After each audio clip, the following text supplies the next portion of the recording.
Talking to you. आप यहाँ सटिए पत्रकार से, आप तमीज में रहिए, आपसे बात नहीं कर रहे। क्या का पत्रकार है, कुछ भी करेगा पत्रकार है तो चुप, एकदम चुप, एकदम चुप। बेंचो दोबारा गेट पर लोग आए ना मार के, समझा? साला तुम लोग नौटंकी की बात है। ये पत्रकार कुछ नहीं है, दो कौड़ी के पत्रकार है। तो भैया भूलिए मत कि वही दो कौड़ी के पत्रकारों ने आपके भाई को, एक रिक्शे वाले को, एक नॉर्मल व्यक्ति को स्टार बनाया था। तू क्या करते हैं अभी बताओ? साला तोर बहन ना हो, तोर बहन ना हो, आए ती काय बोलते हैं या के नहीं कर रहे हैं नौटंकी बात। तू लोग का सबका जानते हैं, ठीक है? दीपक रिक्शा वाला समझदार आदमी है, सीधा आदमी है, अब बहुत हरामी है। जब आपको प्रमोशन करना होता है तो सोशल मीडिया, जब आपको प्रमोशन करना होता है तो यूट्यूबर, जब आपको कुछ दिखाना होता है तो यूट्यूबर, और जब आपको बात आती है किसी और चीज की तो आप उसी यूट्यूबर को गाली दे देते हैं। पोथी पढ़ी पढ़ी जग मुआ, पंडित भयो न कोई, ढाई आखर प्रेम का पढ़े सो पंडित होए। ये दोहा कबीरदास की बानी है, आप भी जानते होंगे और हजारों बार आप इस दोहे को सुन चुके होंगे। आखिर आज इस दोहे को मैं क्यों दोहरा रही हूँ और क्यों बता रही हूँ, ये भी हम आपको बताएंगे और दिखाएंगे क्या कारण है इस दोहे को बोलने का। इससे पहले आप इस वीडियो को देखिए। Talking to you. आप यहाँ सटिए पत्रकार से, आप तमीज में रहिए, आपसे बात नहीं कर रहे। इधर तो संविधान और कानून है। अरे जाइए, केस किए हुए हैं, जाइए निकलिए। कोई तरह से नहीं करना है, भाई का भी देखना है। तू लोग क्या कर रहे हैं? तू क्या करते हैं अभी बताओ? साला तोर बहन ना हो, तोर बहन ना हो, आए ती काय बोलते हैं या के नहीं कर रहे हैं। अरे आप चुप रहिए ना मैडम, चुप रहिए। क्या करिएगा? आपका सपोर्ट नहीं चाहिए हमको। क्यों नहीं चाहिए? आपके घर में घुस के आपका गंदा फोटो निकालेंगे, आप विश्वास कीजिएगा। अरे आप हटिए ना, आपको नहीं मालूम। आप लीगली जाइएगा। अरे आप चुप रहिए ना, आपसे ज्यादा पढ़ लिखे, आप समझदारी हमको बस सिखाइए। क्या का पत्रकार है, कुछ भी करेगा पत्रकार है तो चुप, एकदम चुप, एकदम चुप। बेंचो दोबारा गेट पर लोग आए ना मार के, समझा? साला तुम लोग नौटंकी की बात है, नौटंकी बात है तुम लोग। साला प्रेस रिपोर्टर बना हुआ है,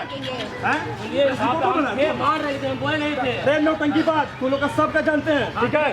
दीपक रिक्शा वाला समझदार आदमी है, सीधा आदमी है, अब बहुत हरामी है। घर में घुस के तुम फोटो निकालेगा मेरी बहन का, सवाल नहीं है। अरे नौटंकी बात। तुम लोग का टीम है, बता देते हैं, ठीक है? समीरवा है, पूछो इससे।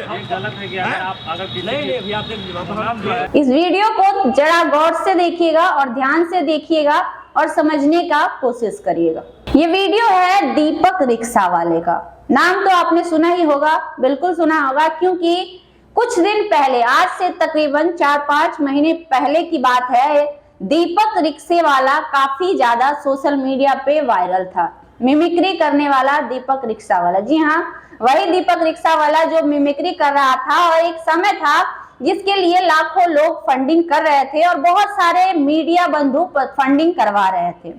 वही दीपक रिक्शा वाला जिसके सामने मीडिया का तांता लगा रहता था उसका इंटरव्यू करने के लिए, वही दीपक रिक्शा वाला जिसके बारे में बहुत सारी न्यूज आपने अब तक देखा होगा, वही दीपक रिक्शा वाला जिसकी बहन की शादी में पप्पू यादव तक जाते हैं और भी कई बड़े बड़े लोग शामिल होते हैं और सुर्खियां बटोर रहा दीपक रिक्शा वाला का ही ये वीडियो है। अब आप सोच रहे होंगे कि ये वीडियो कब का है और क्या घटना है, तो आइए पूरी घटना हम आपको बताएंगे। इससे पहले नमस्कार, आप लाइव लोग न्यूज देख रहे हैं, मैं हूं आपके साथ खुशबू राय।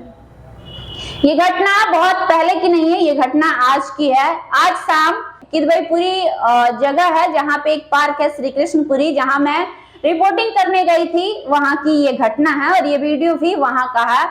आज जब मैं वहां रिपोर्टिंग करने पहुंची तो कुछ ऐसा हुआ जो सुनकर आप हैरान रह जाएंगे। ऐसा मैं इसलिए कह रही हूँ कि जब मैं वहां पहुंची, मैं वहां समीर चौधरी का इंटरव्यू करने गई थी। वही समीर चौधरी जो आजकल सुर्खियों में है, जो पुतला दहन मैन के नाम से भी जाना जाता है और हर चीजों पे, भोजपुरी अश्लीलता पे खासकर ज्यादा प्रतिक्रिया दे रहे थे। जब मैं वहां पहुंची तो वहां दीपक रिक्शा वाला भी मौजूद था, लेकिन पता है आपको फर्क क्या था? फर्क ये था कि वहां पे मीडिया का हुजूम जो था वो दीपक रिक्शे वाले के लिए नहीं था, समीर चौधरी के लिए था। आखिर ऐसा क्यों हुआ, क्या हुआ, इसके बारे में शायद किसी ने नहीं सोचा होगा। दीपक रिक्शा वाला वायरल हुआ, उसके नाम पर लोग लाखों व्यूज कमाए, बहुत सारे लोग बहुत सारे वीडियो बनाए, बहुत सारे लोगों ने बहुत तरीके के दावे भी किए, लेकिन एट द एंड क्या हुआ? दीपक रिक्शा वाला आज वही है जहां वो था, उसी स्थिति में है जिस स्थिति में वो था, उसकी स्थिति में कोई बदलाव नहीं हुई। चलिए एक और बात मैं बता दूं आपको कि दीपक रिक्शा वाला का आज से 1-2 दिन पहले एक बहुत ही अच्छा गाना आया है समीर चौधरी के साथ, जो कि सामाजिक गाना है। उसका व्यूज पता है आपको कितना गया? 1000 भी अभी तक नहीं पूरा है उस वीडियो के व्यूज का। अब हमें ये समझ में नहीं आ रहा है कि जो दीपक रिक्शा वाले पे मिलियंस व्यूज आते थे, जिसके पास मीडिया का तांता लगा रहता था, आखिर जब उसके टैलेंट को एक प्लेटफॉर्म दिया गया, एक गाने के रूप में दिखाया जा रहा है, तो आज उस दीपक रिक्शे वाला का वीडियो लोग क्यों नहीं देख रहे हैं? उसके बारे में तो बाद में बात करेंगे, पहले आपको इस वीडियो के बारे में समझाते हैं। जब हम वहां पहुंचे तो वहां पे दीपक रिक्शा वाला मौजूद था और उनकी माँ मौजूद थी। दीपक रिक्शा वाला कुछ बताना चाहता था, कुछ कहना चाहता था, लेकिन उनकी माँ ने साफ तौर पे मना किया कि तुम्हें बाइट नहीं देना है, तुम्हें इंटरव्यू नहीं देना है, तुम यहाँ से निकलो। थोड़ी देर बाद वो वहां से चला जाता है, लेकिन उसके कुछ ही देर बाद वहां पे अचानक से उसका भाई आता है। जी हाँ, वही भाई जो कहते हुए नजर आता था कि मैं दिल्ली से MSc कर चुका हूँ और भी बहुत तरीके की डिग्रीज कर चुका हूँ, मैं बहुत पढ़ा लिखा हूँ, लेकिन जब वहां वो पहुंचा तो वहां पे जो उसकी हरकतें थी वो आप वीडियो में देख चुके हैं। पहले तो उसने बदतमीजी किया, पहले तो उसने उस रिपोर्टर पे हाथ उठाया, उसको बहुत ही बुरी तरीके से पीटा और गाली गलौज भी की, जिस रिपोर्टर ने दीपक रिक्शे वाला को एक्सपोज किया था। उसका कहना था कि उसने उसकी बहन की फोटो निकाली है और उसके बहन को बदनाम किया है, क्योंकि उसकी बहन शादीशुदा नहीं थी और उसको शादीशुदा बताया गया लव मैरिज के नाम पर। हो सकता है ये बात सच भी हो, इसलिए मैं ऐसा कह रही हूँ कि हाल ही में उसकी बहन का शादी हुआ था, जो आप जानते भी हैं और आपने देखा भी था, क्योंकि उसकी बहन की शादी में बहुत सारे लोग, बहुत बड़े बड़े लोग सम्मिलित हुए थे। पप्पू यादव भी सम्मिलित हुए थे, साफ तौर पे आप देख सकते हैं। जब वो वहां पहुंचा और जब वो पत्रकार के साथ बदतमीजी कर रहा था, तो हमने उनसे सवाल किया कि भैया आप ये गलत कर रहे हैं, ये तरीका नहीं है। तो उसने जवाब दिया, आप बीच में मत पड़ो। मैंने कहा देखिए, वो भी पत्रकार है और हम भी पत्रकार हैं, तो अगर आप इस तरीके का हरकत कर रहे हैं तो हम ये बर्दाश्त नहीं करेंगे। अगर आपको करना ही है तो आप लीगली जाइए, आप थाने को बुलाइए, आप अरेस्ट करवाइए। अगर ये पत्रकार गलत है तो हम उस समय हम भी आपका समर्थन करेंगे। तो उसका जवाब था कि हमें आपका सपोर्ट नहीं चाहिए। कोई भी यूट्यूबर गंदी गाली देकर ये वो तुम लोग अपने आप को समझते क्या हो, रिपोर्टर नाम पे कुछ नहीं है। तो भैया एक सवाल होगा हमारा आपसे, पढ़े लिखे तो हैं आप, लेकिन जिस तरीके से आज आपने बर्ताव किया, उससे साफ पता चल रहा है कि आपकी मानसिकता क्या है और आपकी सोच क्या है। चलिए आपको बताते हैं कि वो उनका भाई कहते हुए नजर आ रहा था कि ये पत्रकार कुछ नहीं है, 2 कौड़ी के पत्रकार है। तो भैया भूलिए मत कि वही 2 कौड़ी के पत्रकारों ने आपके भाई को, एक रिक्शे वाले को, एक नॉर्मल व्यक्ति को स्टार बनाया था और उसी की वजह से वो फेमस हुआ था। वही 2 कौड़ी का माइक वाला आपको फंडिंग करा रहा था, तब तो आपको बहुत मजा आ रहा था। और आज जब आप एक्सपोज हो गए, जब आपकी बहन का वीडियो आया है, तो आपको मिर्ची क्यों लग रही है? और आपने ये कहा कि आपकी बहन का नूड फोटो या नूड वीडियो है, तो फिर कहाँ है वो वीडियो? आज तक किसी ने किसी को क्यों नहीं, सोशल मीडिया पे क्यों नहीं अपलोड किया? वो बात कर रहा था उस वीडियो का जिस वीडियो में उनकी बहन नाइटी पहनकर घर से बाहर निकल गई थी, जब मीडिया वाले उनके गेट पे, उनके दरवाजे पे गए थे, उन्हें इंटरव्यू देने कर रहे थे और वो लोग इंटरव्यू से भाग रहे थे, तब की वीडियो की बात है। और वो ये भी कहते हुए नजर आ रहे थे कि हिडन कैमरा का इस्तेमाल तुमने क्यों किया। तो भैया मैं आपको जानकारी के लिए बता दूं कि मीडिया को अथॉरिटी होती है कि अगर किसी को एक्सपोज करना हो ना, तो वो हिडन कैमरा का इस्तेमाल कर सकता है, जो कि आपको जानकारी बिल्कुल भी नहीं है। तो याद रखिए इस बात को आप कि मीडिया को हिडन कैमरा यूज करने की अथॉरिटी है। और कोई पत्रकार आपके घर में नहीं गया, घर में भी गया ना तो वो आपके परमिशन से गया है, और वही यूट्यूबर गए हैं जिस यूट्यूबर को आज आप गाली दे रहे हैं। आप गाली देने वाले और पत्रकारिता पे सवाल उठाने वाले होते कौन है? अगर आपको वाकई लगता है कि वो 2 कौड़ी के माइक वाले पत्रकार नहीं है, तो फिर आप FIR करिए। प्रशासन समझेगा, कानून समझेगा। आपको कानून को हाथ में लेने का अधिकार दिया किसने? और जो बदतमीजी आपने किया है आज सरेआम एक पब्लिक प्लेस पे, वो कहीं से भी सही नहीं है। अगर हम लोग चाहे तो उसके लिए हम आपके अगेंस्ट कार्रवाई करवा सकते हैं, बिल्कुल करवा सकते हैं। और जिस तरीके का अभद्रता आप फैला रहे थे वो आपकी मानसिकता को प्रदर्शित करती है कि आप किन विचारों के हैं। और दीपक रिक्शा वाले भैया, मैं आपसे भी एक बात कहना चाहूंगी कि उस समय आपको चकाचौंध की दुनिया बहुत अच्छी लग रही थी, जब आप वायरल हुए थे, जब आपके नाम पे फंडिंग हो रही थी, और आज आप उस स्थिति पे है तो आज आप उस पत्रकारों को कोस रहे हैं। तो ये चीज आपको पहले समझनी चाहिए थी, जब आप सुर्खियां बटोर रहे थे। 4 दिन की चांदनी 4 दिन के लिए होती है, 5वें दिन नहीं होती है।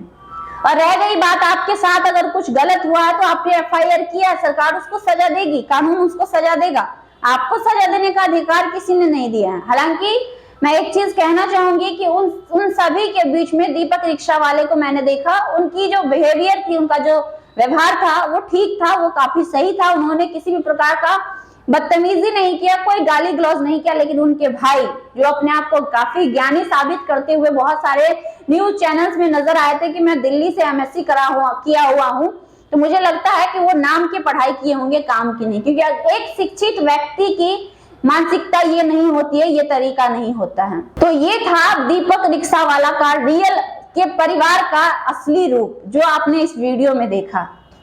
उसके बाद भी बहुत सारी चीजें हुई, उनकी बहन भी आती है, और उनकी बहन का बात मैं बता दूं, वो तो डायरेक्ट कहती हैं कि कहाँ गया वो, उसका तो मैं मर्डर कर दूंगी। तो बहन, मैं आपके लिए भी बता दूं, आप काम कर चुकी हैं शायद न्यूज चैनल में, ऐसा हमने सुना था।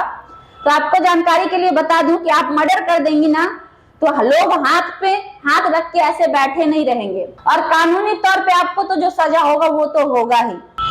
और जो भी कुछ हुआ उन सभी चीजों के बीच एक्सपोज हुआ, चाहे जो भी हुआ, सबका अपना अपना तरीका था, अपना सोच था। अगर आप सही थे तो आप अपने टैलेंट पे भरोसा करते ना, क्या जरूरी थी आपको 10 लोगों की? अगर आप में वाकई टैलेंट था तो आज आपका टैलेंट कहाँ गया? क्यों आपके वीडियो पे मात्र 1000 व्यूज भी अभी तक नहीं पहुंच पाया है? आपको पता है सबसे बड़ी खराबी क्या है?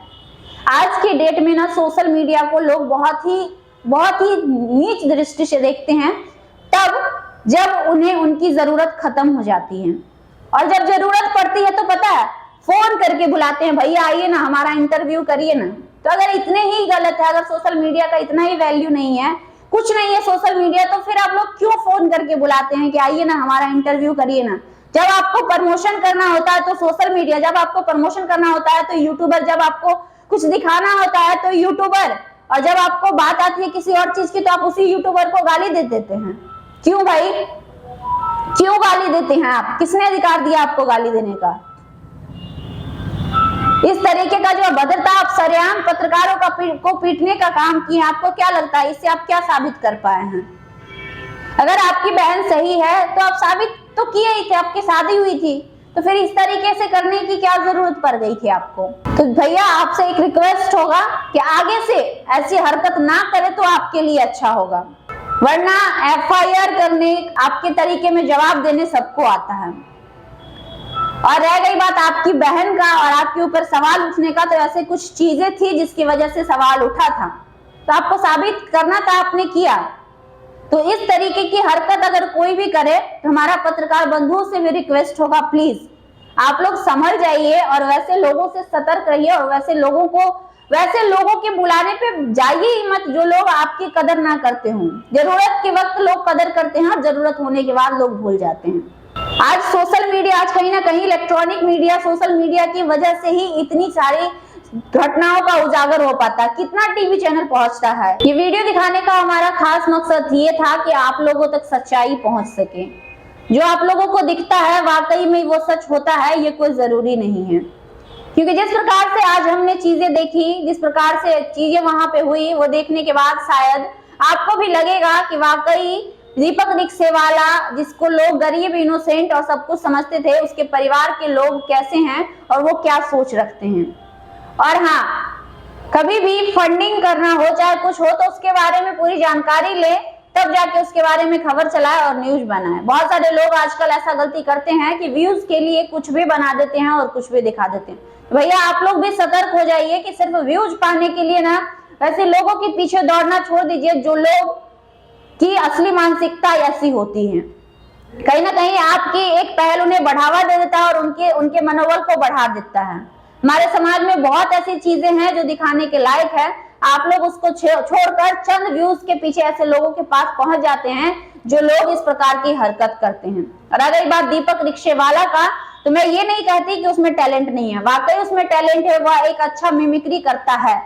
लेकिन अगर मैं बात करूं उसके कंडीशन की, तो जो भाई दावे ठोककर आज चिल्लाकर कहते हुए नजर आ रहा था पार्क में कि मैं छोड़ूंगा नहीं, मैं वो कर दूंगा, मैं ये कर दूंगा, तो इतनी ही जब आप में क्षमता है, कैपेबिलिटी है, तो फिर आपके भाई के नाम पे फंडिंग क्यों करवा रहे थे आप?